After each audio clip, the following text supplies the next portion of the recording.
सदैव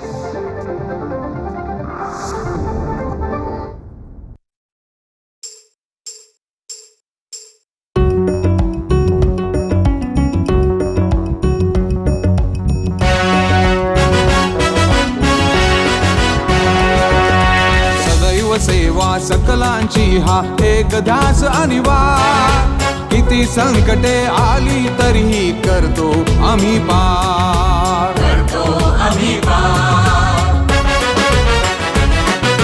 ध्यास घेऊनी देतो आम्ही भविष्यास आकार. मनापासून आम्ही मानतो देश हाच परिवार.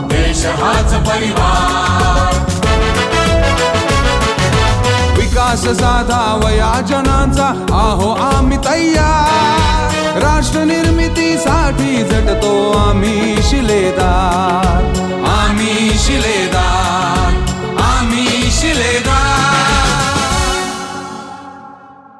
नमस्कार रसिको. शिलेदार राष्ट्र निर्मितीचे या कार्यक्रमात आज आपण एका आगळ्या वेगळ्या व्यक्तिमत्वाला भेटणार आहोत.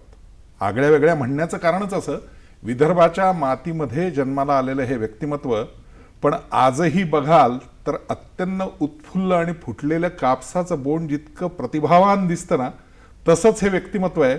आणि त्या कापसापासून बनलेला जो धागा असतो, अशा धाग्यांमधनं जे वस्त्र विणलं जातं, तसं अवघ्या महाराष्ट्राचं मराठी मातीचं वस्त्र आपल्या वेगवेगळ्या चित्रपटांनी आणि कलाकृतींनी या माणसाने अक्षरशः भरून टाकलेलं आहे.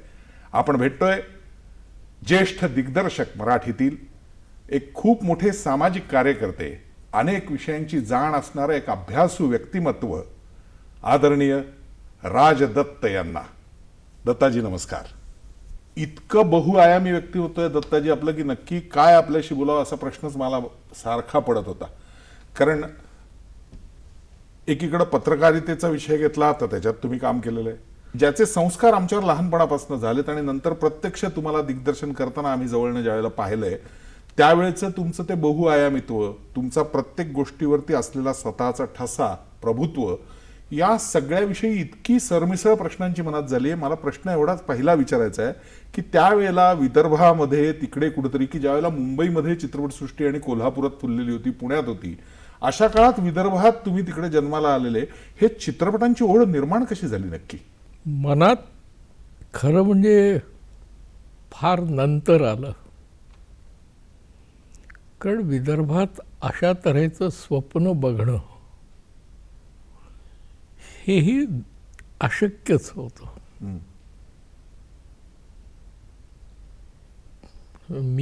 मला आठवतंय की किर्लोस्कर नाटक म्हणजे सर्कसचं,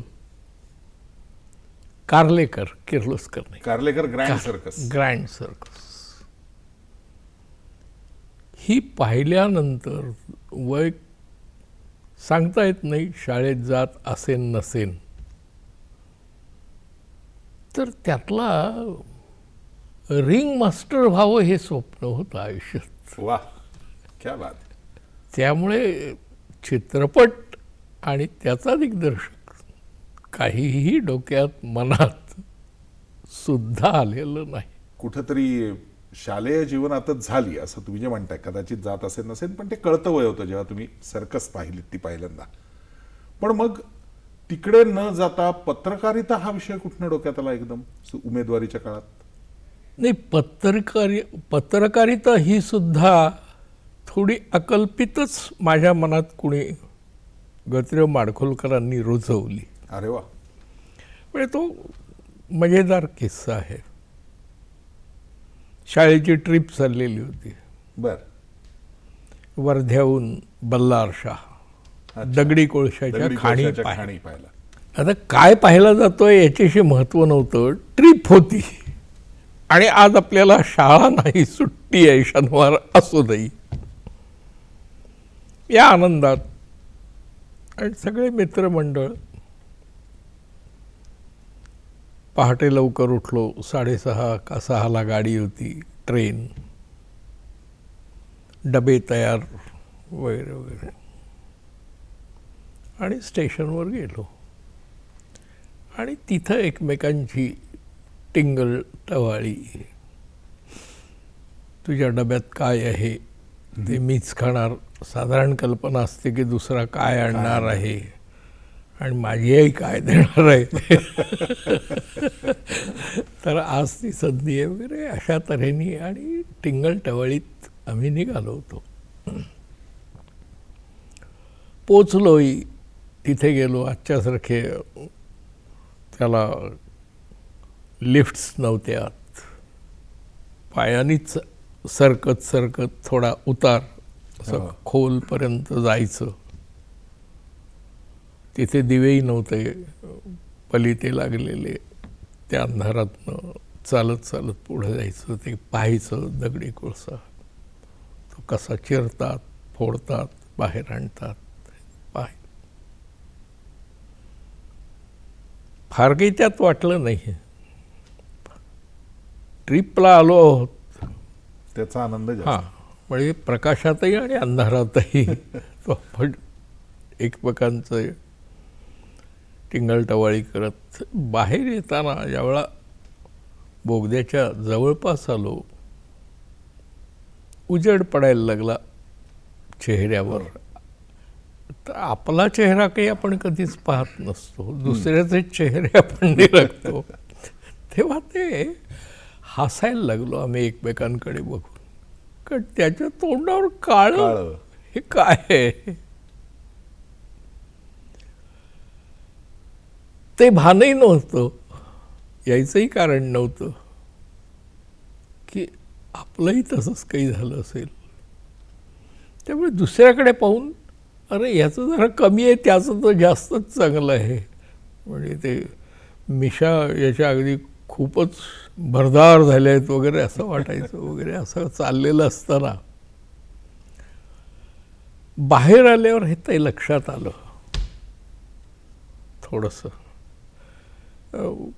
माझी प्रकृतीत जन्मापासून खोकला ही गोष्ट होती. बर. आमच्या तिकडल्या वैदर्भीय भाषेत त्याला डांग्या खोकला असा आई म्हणायची. त्यामुळे ते सारखं कानात माझ्या असायचं आणि आई त्यामुळे अनेक गोष्टी मला खाऊ देत नसत. त्यामुळे त्याचा राग यायचा, हा कोण डांग्या खोकला मला चिकटला आहे. बाकीचे छान भजी खात असतील तर मला एकच भजं मिळायचं, तेलकट तुपकट खायचं नाही. आणि म्हणजे थुंकी आली, मला थोडासा खोकला आला, मी थुंकलो. ती पूर्णतः काळी होती. बर. आणि का कोणाला मी तिथून आम्ही चाललो होतो, तिथे तो उजाड माळरान होता थोडासा आणि तिथे झोपड्या होत्या या सगळ्या श्रमिकांच्या, तिथे हे सगळे काम करतात, काम करणारे कामगारांच्या. पण त्यांच्याकडे पाहिल्यावर हे लक्षात आलं की अनेक जण त्यात ते खोकतायत. अगदी म्हातारे नाही झाले तरी नुसते बसलेले आहेत. त्यामुळे आपल्या तोंडाला लागलेलं काळं, त्यातली गंमत ही कुठेतरी गेली. आणि मी विचार करायला लागलो, माझा माझ्याशीच 8वी 9वीत असेन की अरे आपण तर एक अर्धा पाऊण तास आत होतो, जायला तासभर लागला, तिथे होतो. एवढ्या वेळात मला पुन्हा ते सुरू झालं, तो खोकला, ते काळे. आणि ही माणसं तर, तो काळ तर असा आहे की सकाळी आत जायचे ते रात्रीच बाहेर यायचे. म्हणजे 8 तासाची ड्युटी वगैरे असा काळ तो नाही. आजच्यासारख्या कामगारांच्या युनियन्स नव्हत्या, काही नव्हत्या. त्यांच्याकडे कुणी बघायलाच नव्हतं. खूप अस्वस्थ झालो. शाळेची ट्रिप केल्यानंतर तो एक नियम होता की त्या सुट्टीच्या दिवशी मुलांनी निबंध लिहायचे आणि सोमवारी ते द्यायचे. का कुणाला माहिती बुवा, माझा निबंध, मी खूपच अस्वस्थ झालो. त्यातनं हेच लिहित गेलो, ती दिसणारी ती जी माणसं होती ती, त्यांची अवस्था, तगडे असूनही खोकत, काहींचे अस्थिपंजर झालेली माणसं खोकतायत, इतकी खोकतायत की पाठीवरनं नुसता हात फिरवून सुद्धा काही रिलॅक्सेशन नाही. ह्या सगळ्या अस्वस्थता किंवा त्यातलं कारुण्य कुठेतरी मी मनात जेवढं आलं, शब्दात तितकं कदाचित आलं नसेल, पण ते लिहिण्याचा प्रयत्न केला आणि तो निबंध लिहिला की इथे काय झालं आहे.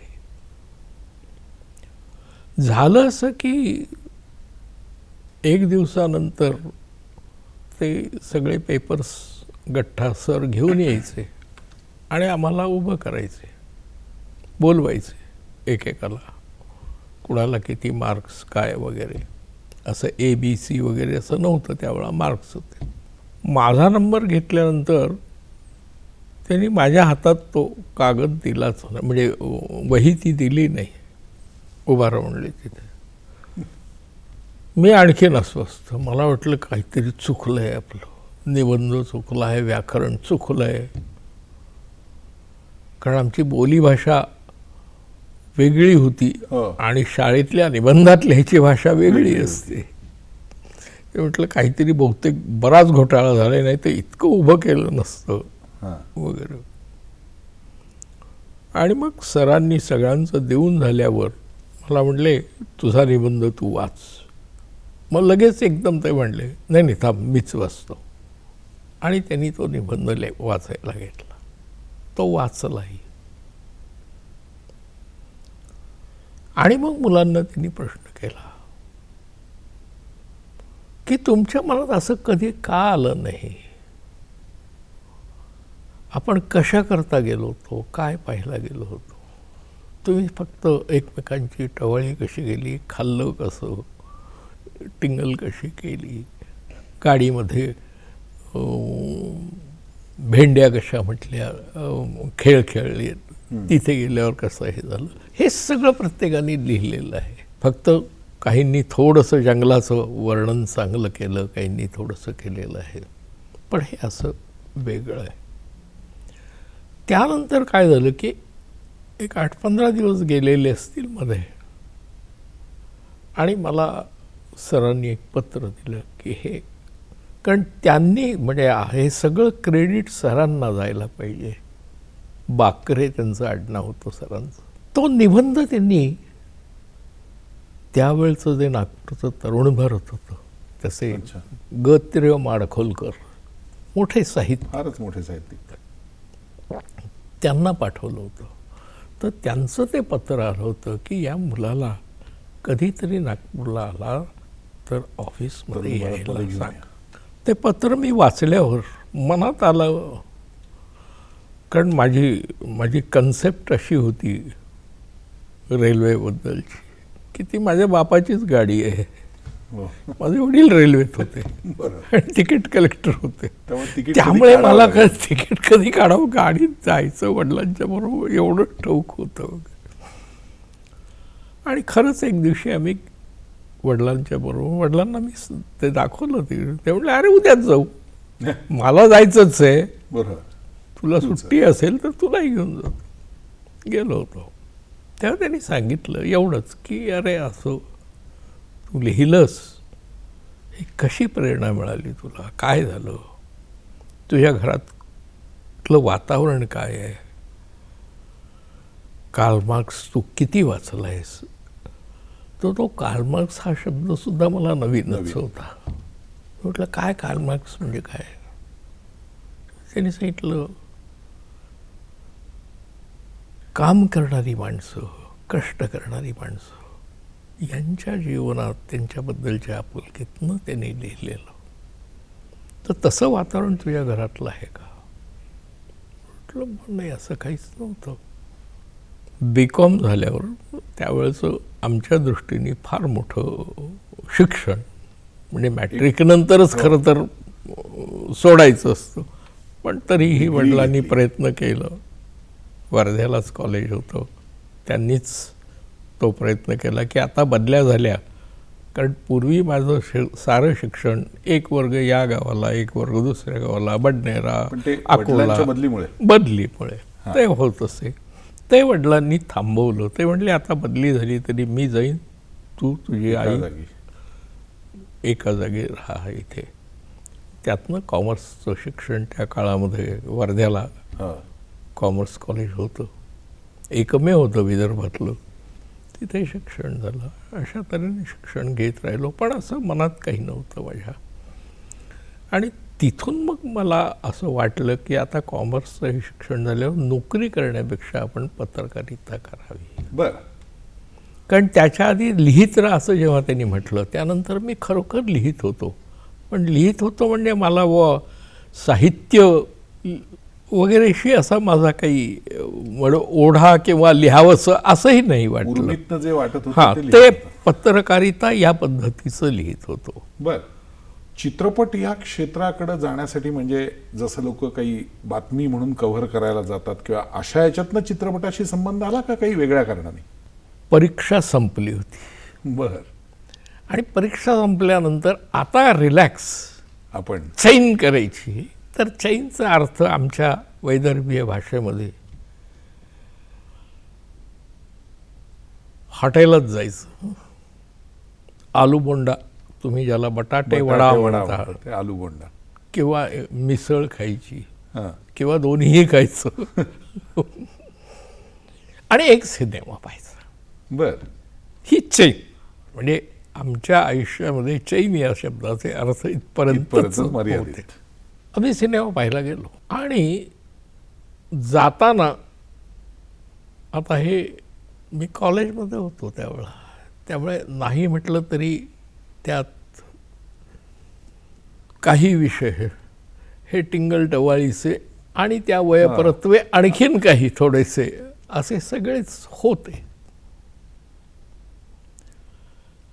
पण तिकीट काढून आम्ही बसलो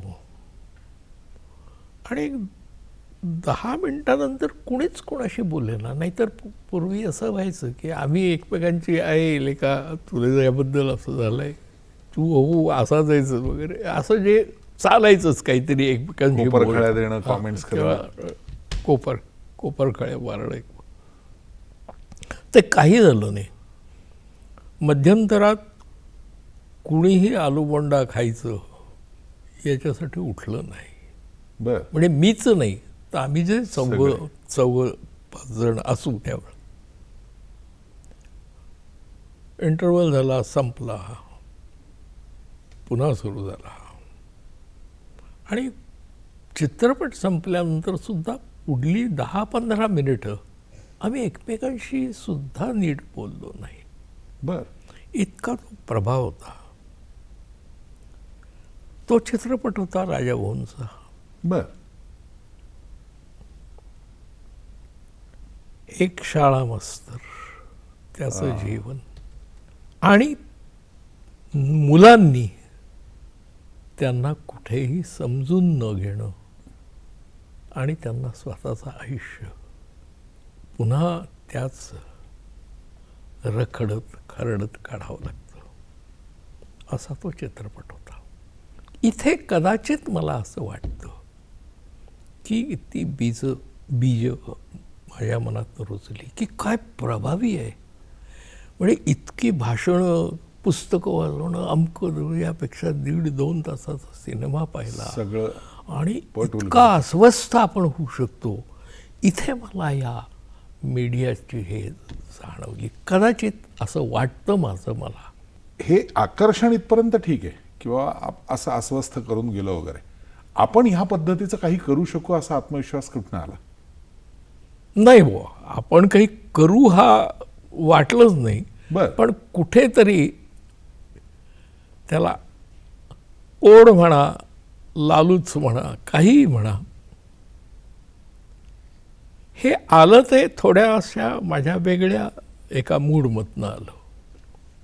त्यालाही काही कारणं झाली. म्हणजे मला जीवनाला वळण द्यायला जशी माणसं येत गेली एक एक एक एक एक एक एक, म्हणजे त्या कॉर्नरला मी स्वतः असा वळलो नाही, कुणीतरी मला वळवलं, असं माझ्या आयुष्यात झालेलं आहे. काय झालं की मी दैनिक भारतमध्ये आलो तर इथे ते थोडंसं स्पर्धेत असल्यामुळे चालत नव्हतं फारसं, त्यामुळे आम्हाला पैसे कमी मिळायचे. म्हणजे ज्याचं लग्न झालंय वगैरे त्याला थोडे जास्त मिळायचे. असे आमचे दैनिक भारत शनिवार पेठेतच पटवर्धनांच्या वाड्यात ते होतं. ती अवस्था होती त्याच्यात. त्यामुळे आम्हालाही अगदी मोजकेच मिळायचे, जेवणापुरतेच मिळायचे. पण तरीही ते बंद पडलं शेवटी. आता काय करायचं म्हणून मी माडखोलकरांना पुन्हा आलेलं की आता तरी घ्या मला तिकडे, हे बंद पडलं, आता काय करायचं. तेव्हा त्यांचं पत्र आलं की मी आणखीन चांगल्या जागी तुला एका ठिकाणी पत्र देतो, त्या पत्र तू तिथे जा आणि त्यांना जाऊन भेट. ते होतं मद्रासचं चांदोबा. वा. तिथे मी गेलो आणि खरोखरच हो, इथे बाकीची मारामार असायची, तिथे राहायला खोली दिलेली, सकाळी त्यांची बस यायची, कारण ऑफिस त्यांचं जे होतं ते 14 मैल लांब होतं, 14 किलोमीटर तरी असेल. कोडंबक्कम म्हणून ते गाव होतं, तिथे त्यांचं स्टुडिओ होता, वाहिनी नावाचा स्टुडिओ, आणि त्या वाहिनी स्टुडिओच्या प्रांगणामध्येच चांदोबाचं ऑफिस होतं. नंतर ते मला कळलं की बुवा हे प्रिंटिंग प्रेस चांदोबा वगैरे हे सुद्धा कसं की त्यांचं खूप मोठा आवाका होता कामाचा, चित्रपटांचा, तिथेही प्रिंटिंग असायचं. मग त्याला पाहिजे म्हणून काही प्रिंटिंग मशीन्स मागवलेली, मग त्याला वेळ भरपूर मिळतोय, मग त्यात हेही सुरू करा, अशा अर्थाने ते सुरू झालेलं. तिथे जरी माझं नाव संपादक असलं तरी मला असं वाटतं की मी संपादक वगैरे काही नव्हतो. तिथे काय व्हायचं की टेक्स्ट इंग्रजीत यायचं, आम्ही त्याचं मराठी करायचं. त्याच्यानंतर महिन्यातले 3 दिवस डिस्कशन्स व्हायची सर्व संपादकांची, म्हणजे जे 13-14 भाषांमध्ये ते निघायचं की बुवा असा असा विषय आलाय, हा कशा तऱ्हेने करावा, याची डिस्कशन्स, काही नोटेशन्स, काही लिखित, असं इतकंच व्हायचं. पण लिहिणारा कोणी आणखीन वेगळाच असायचा. मग त्यांचं ते टेक्स्ट इंग्लिशमध्ये आल्यावर त्याचं मराठी करणं एवढंच माझं काम असायचं. बरोबर. त्यामुळे तिथे वेळ खूप मिळायचा. आणि मलाच वाटायचं की अरे बापरे, सकाळी 9ला 8 ऑफिसमध्ये सोडता येईल, संध्याकाळी 7ला दुपारचं जेवण, त्यांच्या पद्धतीचं टिफन, नाश्ता, हे सगळं मिळायचं छान. पण तरी असं वाटायचं की आपल्याला वेळ जात नाही आहे आणि कुठेतरी म्हणजे एक बंदिस्त आपल्याला केलं आहे, असा एक फील मला आला. तेव्हा मी एक दिवशी जाऊन त्या नागी रेड्डी, ते मालक होते, त्यांना भेटलो आणि त्यांना सांगितलं की व चांगलं आहे सगळं, पण मला इथे कैदी असल्यासारखं वाटतंय, कोशात अडकलोय. तर ते हसले वगैरे, म्हणले असं का, ऑफिसच्या बाहेर हिंडायचं आणि आपलं स्टुडिओ आहे एवढा, तिथे स्क्रिप्ट डिपार्टमेंट आहे, तिथे जाऊन बसायचं. म्हटलं चालेल. हो म्हटलं चालेल, त्याला काय, आपल्या प्रिमायसिसमध्ये हे कामाकडे दुर्लक्ष करायचं नाही, एवढं त्यांनी हे केलं. तिथे जाऊन बसत जा. मग त्या स्क्रिप्ट डिपार्टमेंटला जाऊन बसत होतो मी.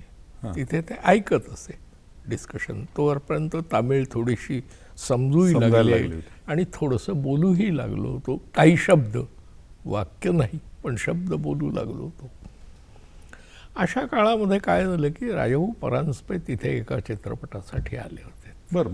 मद्रासला बाप बेट्या नावाचा चित्रपट AVMने केला. त्या काळात AVM हे मोठं नाव होतं, जेमिनी AVM.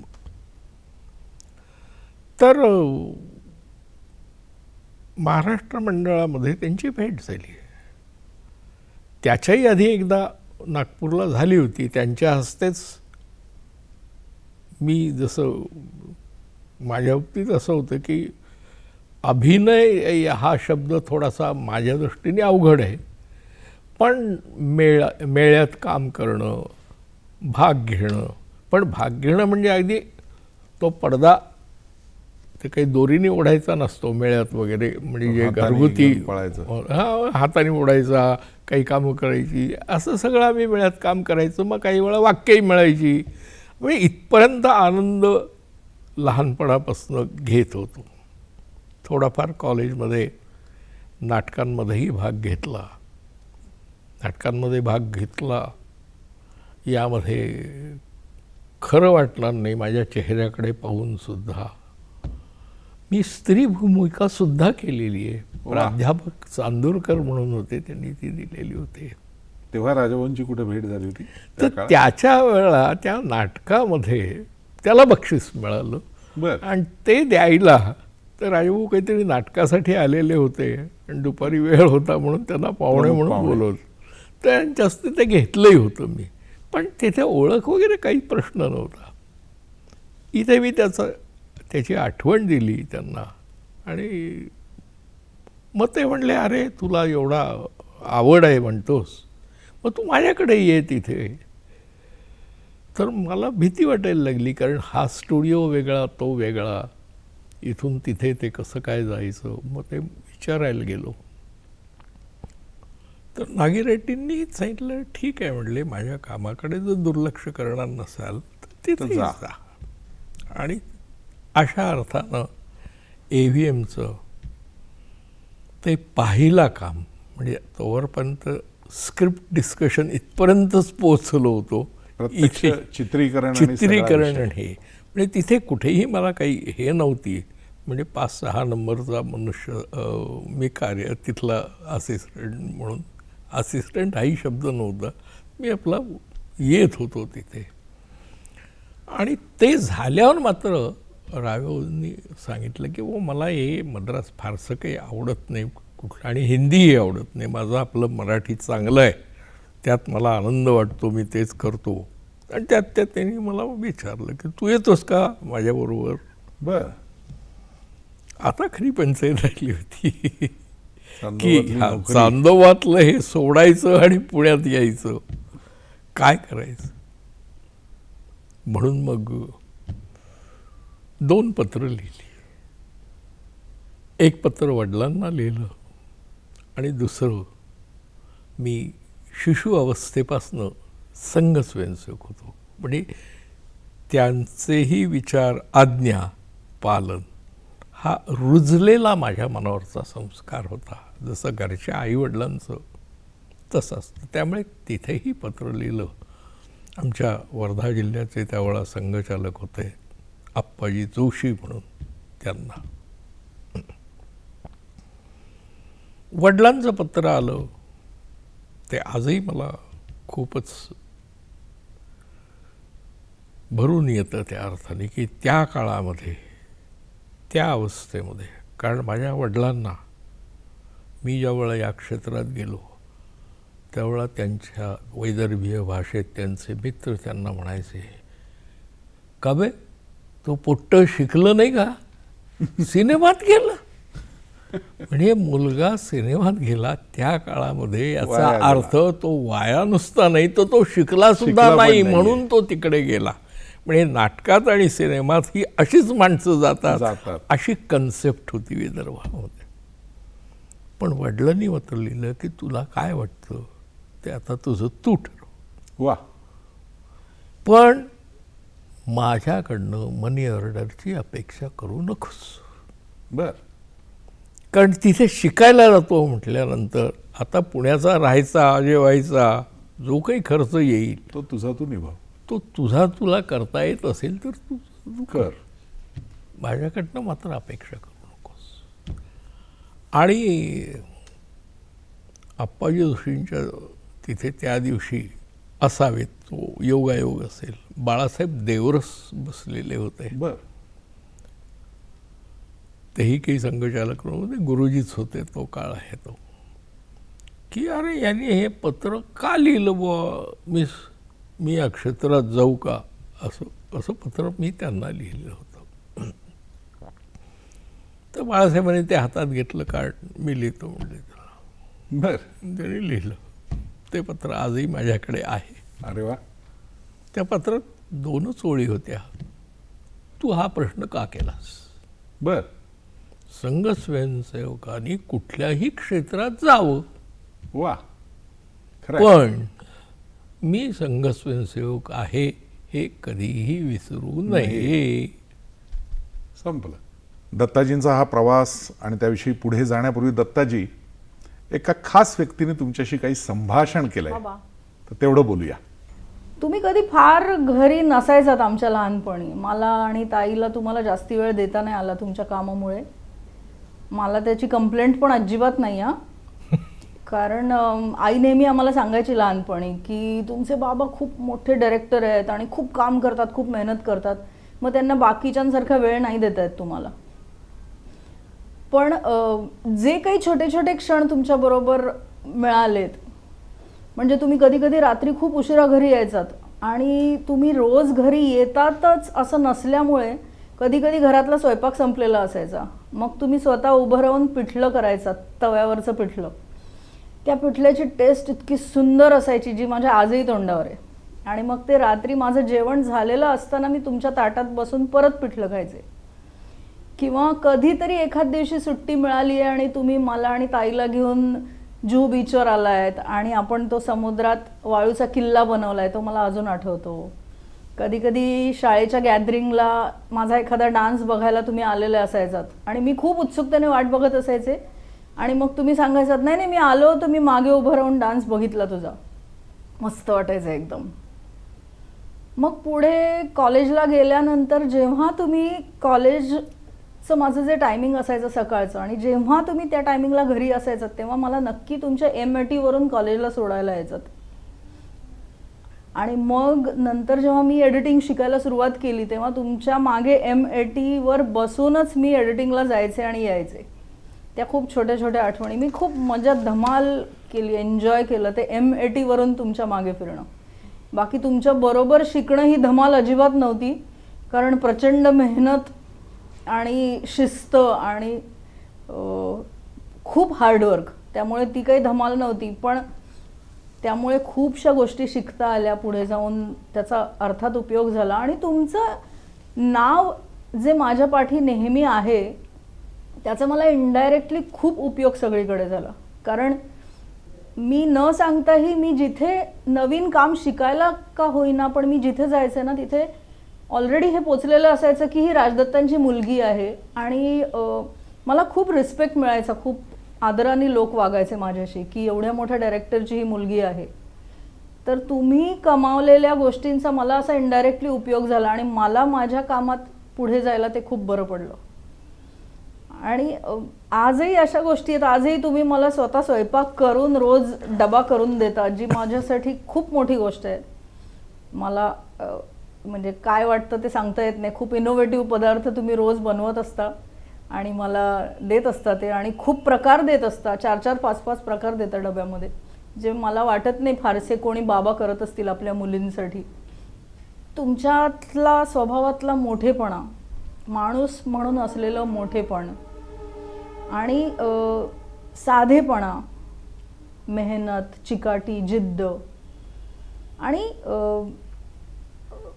फार काही कशाचा गवगवा न करता काम खूप करायचं, मेहनत खूप करायची, पुढे जायची खूप तयारी ठेवायची, पण त्याचा फार आवाज नाही करू द्यायचा. तर या सगळ्या गोष्टी मला आजही खूप उपयोगी पडतात. जमिनीवर पाय ठेवायला खूप उपयोग होतो त्याचा. तर असं तर आपण कधी असं तर मी तुम्हाला कधी थँक्यू म्हणत नाही, पण आज या निमित्ताने म्हणते थँक्यू. विरासत हा शब्द आपण वापरतो, ती सगळाच तो प्रवास तुमचा घरच्यांबरोबरचा, जो खूप कमी आहे असं तिचं एकीकडे म्हणणं होतं, पण तरीही तो किती सुवर्ण क्षणांचा आहे हे मांडत होती. काय वाटलं ऐकताना? मला तो आठवला मुद्दा. भक्ती म्हणते की तू चांगला स्वयंपाक करतात आणि राजाभाऊंनाही आवडायचे माझ्या हातचा स्वयंपाक. बर. ते त्यांच्या घरी असलेल्या स्वयंपाकिणीला काही वेळा दूर ठेवायचे, सांगायचे तू सुट्टी घे उद्या, उद्या आम्हाला वेळ आहे, दत्ता करेल, असं ते होतं. ते म्हणले आपण भज्याचं दुकान काढू. म्हटलं दादा लोकांना भजी नाही आवडली तर, अरे पण आपण खाऊ. आपला वेळ जाईल असे आमची रिलेशनशिप होती. आणि तो मला वाटतं पहिलाच चित्रपट ज्याच्यात पहिला तुम्ही त्यांच्या बरोबर येस माझा सहाय्यक म्हणून काम केलेलं. पण एकीकडं अशी रिलेशन आणि म्हणजे ते सगळं असलं आणि त्यातला विनोदाचा किंवा हा भाग सोडला तर तरी राजाभाऊंच्या चित्रपटांची प्रकृती तशी गंभीरच होती. निश्चित होती. कारण मी जे ऊनपाऊसचं सांगितलं उदाहरण, हे तर अगदीच मलाच काय महाराष्ट्राला हो की अरे कुठेतरी आपण या जागी आपल्याकडनं कळत न कळत होत आहे का, बरोबर. ही बोच येणं. मी चित्रपटाचा अर्थ मनुष्य बदलतो असा कधीच घेत नाही. किमान जाणीव इतकी इतकी ताकद त्यात आहे नाही मला ठाऊक नाही, पण ती पोच येणं, ती सल पोचणं, मन अस्वस्थ करणं, हे चित्रपटाचं माध्यम आहे आणि सामर्थ्य आहे. मला विचारायचं आहे असं की अशा एका गंभीर प्रकृतीच्या राजा परांजपेंसारख्या दिग्दर्शकाच्या स्कूलमध्ये त्यांचे सहाय्यक म्हणून तयार झालेला माणूस मधुचंद्रसारखा चित्रपट विषय घेऊन करतो, ही काय भानगड आहे? थोडंसं असंही आहे की माझ्या चेहऱ्याकडे पाहिल्यानंतर ह्याला विनोद कळत असेल असा लोकांचा समज होत नाही. थोडंसं तिथे असं झालं. राजाभाऊ, माडगुळकर, सुधीर फडके ही एका स्तराची माणसं, त्रयीच. ते आपापल्या पद्धतीनं विनोद करायचे. अगदी एकमेकांचे धोतर ओढण्यापासून सगळं, त्यात असे कोपरेही असायचे वगैरे. त्यावेळेला किंवा त्यांच्या विनोदाच्या त्या याला मला ऐकावं लागायचेच, कारण त्यांच्याच भोवती मी बसलेला कुठेतरी असायचा. मी हसत नसे.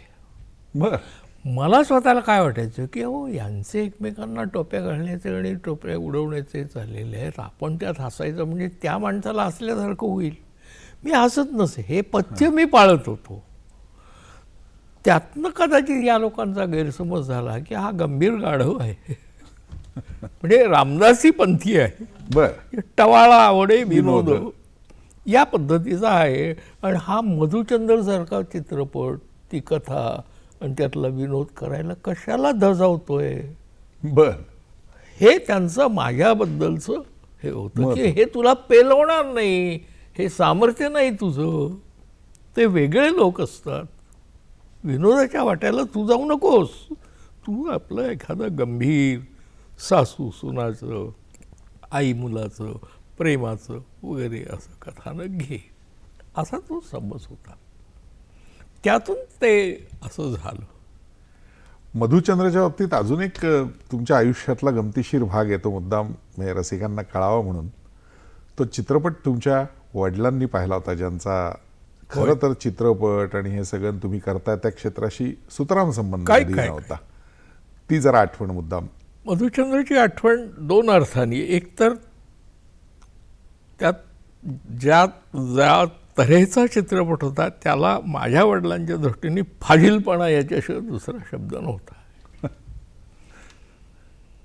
त्यामुळे यांना दाखवावं की न दाखवावं इथपासून मी हे होतो. त्यावेळेला आम्ही पुण्यात राहत होतो आणि पिक्चर होतं मुंबईला.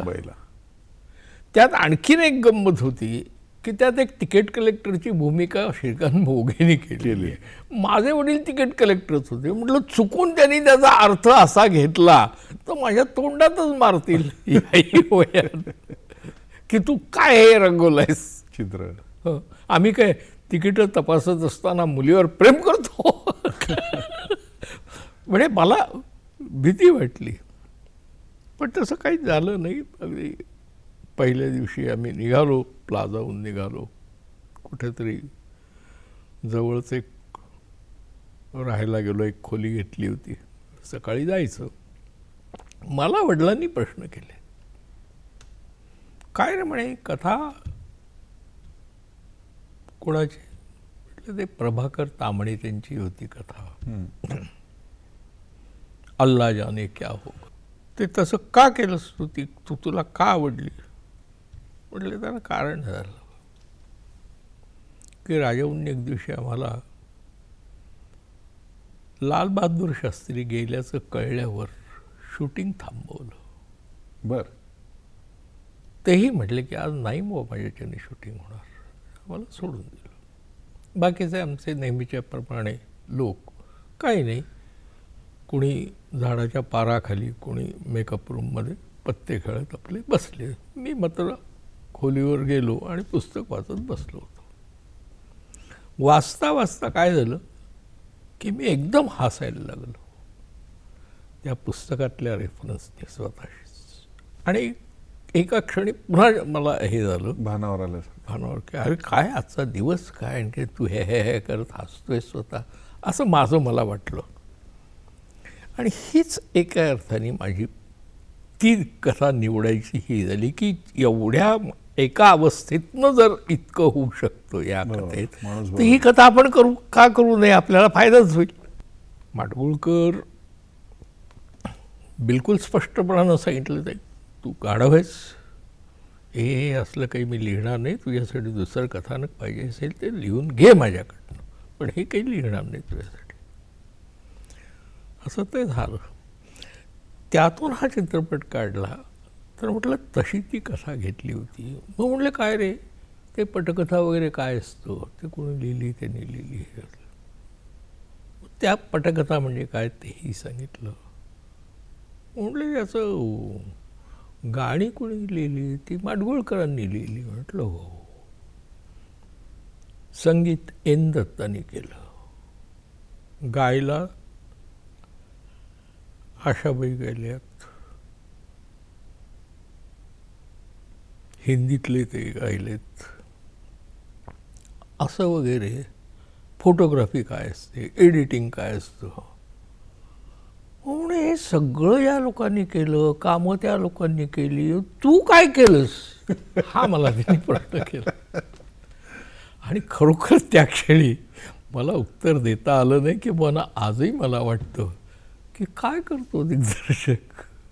मला मगाशी जो आपण बोलताना रेफरन्स एक तुम्ही दिलात चांदोबाचा, मला फक्त विचारायचं आहे असं, कारण आमचंही सगळ्यांचं भावविश्व त्या चांदोबाने खूप मोठं केलेलं आहे. किंबहुना दर महिन्याचा चांदोबा आल्यानंतर तो वाचल्याशिवाय चैनच पडायचं नाही. आणि त्यातल्या अर्धवट झालेल्या गोष्टी की पुढच्या अंकात उत्तर मिळणार आहे, आणि मग त्याची राहिलेली ती अपेक्षा, किंवा विक्रम वेताळाच्या गोष्टी आणि त्यातला प्रश्न आणि त्याचं विचारलेलं प्रश्न, आणि ते 100 शकलं होतील तर ते उत्तर पुढच्या ह्याच्यात येणार काय आहे. हां, ह्या सगळ्या गोष्टी कुठंतरी चित्रपटाची कथा आणि त्याचं पटकथेत केलेलं रूपांतर आणि लोकांसमोर दृश्य भागात आणि शब्दात दोन्हीकडनं ते मांडणं, याला उपयोग झाला असेल ना. अर्थात माडगूळकरांसारखे माणसं लेखकच बरोबर होते, कवी होते. खूप गमतीदार आहेत उदाहरणं ती. हो. की अण्णांना कधीही आवडत नसे त्यांचं हे कुणी वाचलेलं. डेस्क असायचं, बसायचं. माझं काम तर एवढंच असायचं, राजाभाऊ सांगायचे, अरे अण्णांना चहा लागला, तू आणून दे खालून इराण्याकडनं. त्यावेळा खाली इराणी होता. ती पिकदणी स्वच्छ करायची, धुवायची, काय पानं तंबाखू लागली ती आणायची. दुपारी त्यांच्याबरोबर जेवायला जायचं. तरी माझा आपला हे जात नसे. दुपारी अण्णा झोपायचे आणि मस्त घोरायचे सुद्धा. माझं नकळत मला असं वाटायचं की आपण ते पाहावं आज काय लिहिलं आहे, आणि मी मग ते वरचं पाहायचं. स्वभाव असा आहे की एकदा तेवढी एक पाऊल टाकलं की एका पावलाने थांबत नाही म्हणून मी पुढचं पाऊल लगायचा. मग नंतर डेस्कमधनं काढूनच वाचायला लागलो. ते नसताना, असताना नाही. त्यामुळेच एकदा अशी गंमत झाली की राजाभाऊंचं त्यांचं काहीतरी वाजलं आणि ते म्हणले आता तू तोंड पाहू नकोस, मी तुझ्यासाठी लिहिणार नाही वगैरे वगैरे वगैरे वगैरे. खाली गेल्यावर मी राजाभाऊंना म्हटलं, राजाभाऊ तुम्ही काय एवढे नर्वस झाला. ते खूप नर्वस झाले होते की आता करू काय, शूटिंग घेतलेलं आहे, माणसं कलावंत ठरवले, काय करायचं, आणि अण्णा लिहितच नाही म्हणताय. म्हटलं हो अण्णांनी लिहिलं आहे, काय सांगतो म्हणले. म्हटलं माझ्या कल्पनेप्रमाणे मला फार कळत नाही, पण 2/3 वर झालं आहे काम लिहून. काय म्हणणंच म्हणले. हो. आणि ते बोलता बोलता मी आणखीन एक वाक्य बोललो. अहो म्हटलं गाणी काय वा. मीरा कबीराच्या तोडीची. मी विदर्भातला, हो. त्यामुळे हिंदीशी म्हणजे तुकारामाच्याही अगोदर आमचा संबंध कानावर हिंदीशी आणि जास्त. अभ्यास बरोबर. हा तो होता. मध्य भारताचा सगळा इम्पॅक्ट असल्यामुळे. त्यामुळे ते त्यांना म्हटलं त्या तोडीची आहेत. राजाभाऊ तू खरं सांगतोस? म्हटलं हो. राजाभाऊंचा ताण गेला. दुसऱ्या दिवशी ते स्वतःहून आले. आल्यावर अण्णांनी म्हटलं तुला येऊ नको म्हणून सांगितलं होतं ना? नाही नाही नाही नाही. आणि मग राजाभाऊंनी ते गमतीत घेतलं. हाऊ टू हँडल त्यांना ठाऊक होतं माडगुळकरांना कसं हँडल कर. ते म्हणले अरे अण्णा अजून 2 दिवस घे विश्रांती, तू तसं काही नाही माझं, पण तू आपलं लिहि आणि तू चांगलं लिहिलं आहेस म्हणे. तू गाणी तर खूपच चांगली आहेत म्हणजे अगदी कबीराच्या तोडीची आहेत. तुला कसं कळलं? कसं कळलं? मग तिथे ते माझं नाव बाहेर आलं की दत्तानी सांगितलं. त्यांनी वाचली. कुठे आहे तो? त्यांनी का हात लावला? वाचलं का? मला बोलवलं. आल्यावर पहिलं वाक्य काय रे? अगदी गधड्या असं म्हटलं मला. गधड्या? मी काय चोर आहे का? मी काय कबीराचं आहे चोरलं? म्हटलं मी असं कुठं म्हटलं? चोर वगैरे नाही किंवा त्यांचं तुम्ही चोरलं असं नाही म्हटलं. त्या तोडीची म्हटलं बाबा मला तसं वाटलं. शांत झाली. त्यानंतर पुढे राजाभाऊ निघून गेले. ते लिहायला बसले. आणि गंमत सांगतो की 2 दिवसानंतर अरे दत्ता इकडे ये बेस. मी बसत सुद्धा नसे त्यांच्यासमोर. जरा गीत ऐक. आणि मला अरे गीत वा, क्या बात. एक धागा सुखाचा 100 धागे दुःखाचे. हे कसं वाटतं रे? आता कसं वाटतं म्हटल्यावर काय आपण बोलायचं? अण्णांसमोर लायकी होती का हे कसं आहे सांगायची? कुठलंही आजही रेडिओचं केंद्र जरी आपण ऑन केलं तरी कुठं ना कुठं तरी तुमच्या चित्रपटातलं एखादं गाणं दिवसात 3-4 वेळा तरी ऐकायला मिळतंच. अशी त्या गाण्यांची हे. तर हा संगीताचा सगळा वारसा वडिलांकडनं आला का राजाभाऊंबरोबर काम करताना आणि गदिमा आणि बाबूजी या सगळ्यातनं आला का तुमच्यातच मुळात एक संगीताचं काही एक वेळ लहानपणापासून होतं? एक निश्चित सांगतो की माझ्या वडिलांचं कौतुक मी स्वतः त्या काळात ऐकलेलं, पाहिलेलं, अनुभवलेलं की ते पोवाडा. आणि पोवाडा हा नुसता गायचा नसतो, तो थोडा अभिनयही अभिनीत त्यात करायचा असतो. आणि ते छान करायचे. बर. हे कुठेतरी कळत नकळत माझ्या मनात राहिलं. पण पुढे माझ्याकडनं पोवाडा कधीच नाही गायला गेला. स्वतःबद्दलही नाही आणि तसाही नाही. पण संगीताबद्दल आवड आणि गुणगुणणं या गोष्टी होत्या. बर. त्या गुणगुणण्याचा अर्थ आमच्या कॉलेजमध्ये मी काही वेळा गप्पांमध्ये किंवा आमच्या एखाद्या बैठकीमध्ये गप्पांच्या गाणीही म्हटलेली आहेत. बर. आणि त्यावेळेला त्यातला विनोद किती असेल, थट्टा किती असेल, यावेळेला लता मंगेशकर आहे, ए लता मंगेशकर इकडे ये, असं म्हणायचे. अरे वा.